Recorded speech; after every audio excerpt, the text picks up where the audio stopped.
right, let's get it, y'all. Season 2020, COVID-19 season. Real crazy year for the Broncos. Been going through a lot of injuries. Rest in peace to Von Miller's ankle. It's done for. He's done for the whole season. A lot of different other stuff too. But today, we got our season opener against the Tennessee Titans. And to be honest, this is going to be one of them games won in the trenches. Tennessee, they're just going to try to run the ball down our throats. We all know Ryan Tannehill isn't the best quarterback in the league, but he's definitely a dangerous quarterback in the league.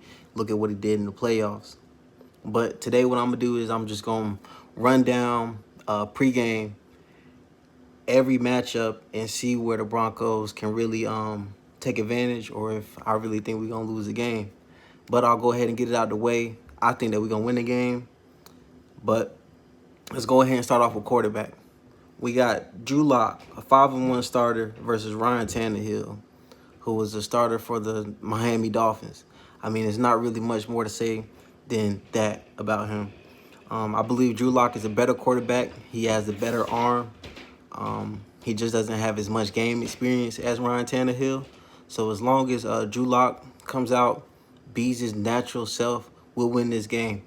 Drew Lock is a bona fide superstar in the NFL. And I think tonight the world will see it on Monday Night Football.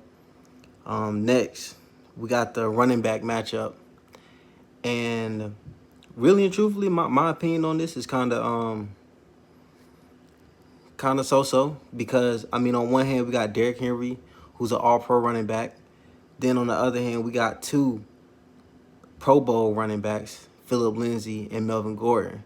We haven't yet seen how they're both going to be utilized in this Denver Broncos offense because there wasn't a preseason.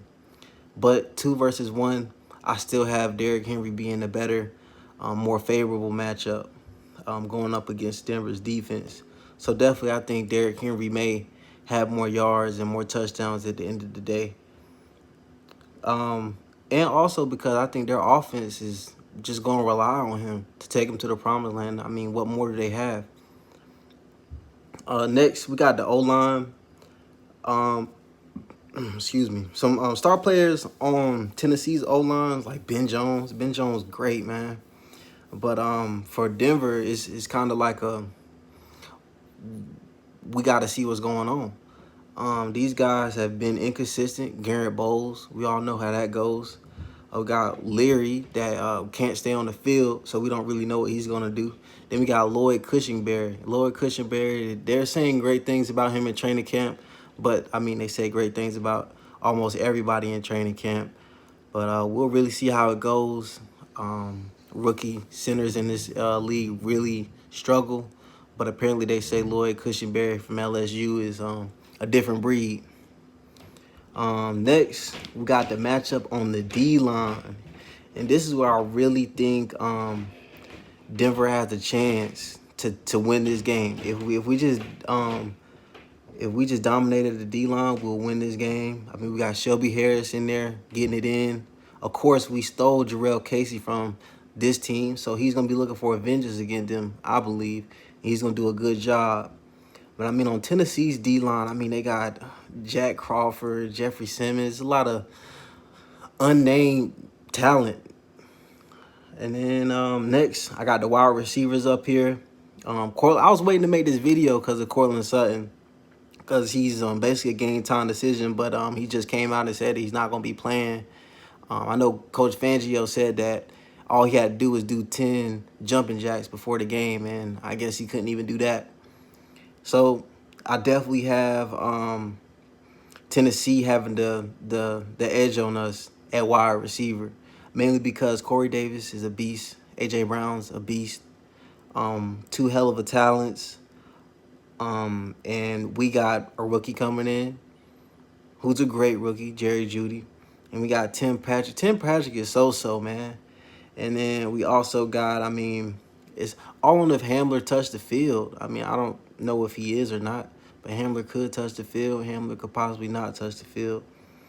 Next, we got the DB matchup. Now, this is going to be pretty nice, and if you really like to watch DBs play, the safeties positions tonight are going to be essential.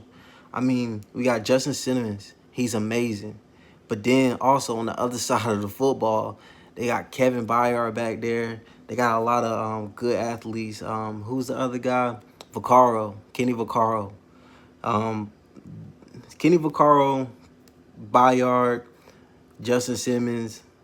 Um, gosh, I can't even remember the guy's name. Kareem Jackson. All of them are top tier safeties in this league, in my opinion. But then at quarterback, corner is where it gets like real shaky. I mean, Denver, we got AJ Boye. He was getting torched last year at Jacksonville. But I mean, Jacksonville, hey, they Jacksonville now. But I mean, we'll see how he is in our offense. I mean, if you've been watching training camp, you've been seeing him come out, get some picks. He's out there competing.